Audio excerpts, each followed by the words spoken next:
জুলাই অভ্যুত্থানের পরে আমরা আশা করেছিলাম যে লেভেল প্লেইং ফিল্ডের ব্যাপারে আমাদের দুশ্চিন্তা করতে হবে না, কিন্তু আমরা আশাহত আইন শৃঙ্খলা পরিস্থিতি, জনপ্রশাসনের আচরণ ও সন্ত্রাসের যে ভয়াবহতা আমরা লক্ষ্য করেছি, তাতে লেভেল প্লেইং ফিল্ড নিয়ে আমরা আশ্বস্ত হতে পারছি না। এখানে মনে রাখা লাগবে, লেভেল প্লেইং ফিল্ড একটা মনস্তাত্ত্বিক বিষয় বটে। লন্ডন বৈঠক, এককভাবে নির্বাচনের তারিখ ঘোষণা ইত্যাদি বিষয়ে বর্তমান সরকার একটি রাজনৈতিক দলের প্রতি যে পক্ষপাত দেখাচ্ছেন, তাতে মাঠ প্রশাসন তাদের দিকে ঝুঁকে পড়াই স্বাভাবিক। আমরা বলবো, আইন শৃঙ্খলা পরিস্থিতির উন্নতি করতে হবে, জনপ্রশাসনকে সক্রিয় ও নিরপেক্ষ করতে হবে এবং সরকারকে কোনো দলের প্রতি পক্ষপাত দেখানো থেকে সরে আসতে হবে। প্রিয় সাংবাদিক বন্ধুগণ, আমরা বারংবার বলছি যে বিগত 54 বছরে যে পদ্ধতিতে নির্বাচন হয়েছে, সেই পদ্ধতিতে দেশকে ক্রমান্বয়ে পিছনের দিকে নিয়ে গেছে। দেশের বর্তমান যা কিছু উন্নয়ন, তা ব্যক্তি খাতের প্রচেষ্টা ও উদ্যোগের ফল, কিন্তু রাজনৈতিক সংস্কৃতি, রাষ্ট্রের ভিত্তি, সাংবিধানিক প্রতিষ্ঠানগুলোর স্বকীয়তা ও স্বাধীনতা নষ্ট করা এবং দুর্নীতি, দুঃশাসনের মাত্রায় প্রতিটি নির্বাচনই দেশকে আগের চেয়ে খারাপ অবস্থায় ফেলেছে। এমন তিক্ত অতীতের বাস্তবতায় পুরনো বন্দোবস্তে নির্বাচন করার কোনো অর্থ হয় না। ইসলামী আন্দোলন বাংলাদেশ তাই উভয় কক্ষে পিআর পদ্ধতিতে নির্বাচন আয়োজনের জন্য দাবি জানিয়ে আসছে।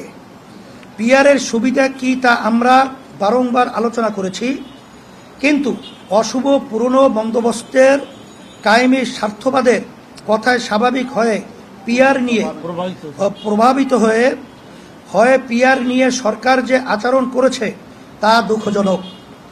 আমরা সরকারের এই আচরণের তীব্র নিন্দা ও প্রতিবাদ জানাই এবং পিআর পদ্ধতিতে আগামী নির্বাচন আয়োজনের প্রয়োজনীয় ব্যবস্থা নেওয়ার দাবি জানাচ্ছি। প্রিয় সাংবাদিক বন্ধুগণ, আমাদের দাবি সুস্পষ্ট। আমরা জুলাই সনদের বাস্তবায়ন চাই, এর আইনি ভিত্তি চাই। জুলাই জাতীয় সনদের ভিত্তিতেই আমরা আগামী জাতীয় নির্বাচন চাই। দ্রুততার সাথে ফ্যাসিবাদের বিচার নিশ্চিত দেখতে চাই। ফ্যাসিবাদের দোসরদের রাজনীতিতে পুনর্বাসন বন্ধ করতে চাই। জাতীয় পার্টি সহ ফ্যাসিবাদের দোসরদের নিষিদ্ধ চাই। পিআর পদ্ধতিতে নির্বাচন চাই। আমাদের অবস্থান কোনো দলের বিরুদ্ধে না, বরং জুলাই অভ্যুত্থানের রক্ত জীবনের প্রতি দায়বদ্ধতা থেকেই আমাদের এই অবস্থান। এই পরিস্থিতিতে দেশের ফ্যাসিবাদ বিরোধী প্রতিনিধিত্বশীল কিছু রাজনৈতিক সংগঠন একত্রিত হয়ে আলাপ আলোচনা করেছি। আমরা সর্বাধিক চিন্তা করে এবং জুলাইয়ের রক্তের প্রতি দায়বোধ থেকে সুনির্দিষ্ট এই দাবিগুলো নিয়ে রাজনৈতিকভাবে মাঠে থাকার সিদ্ধান্ত নিয়েছি।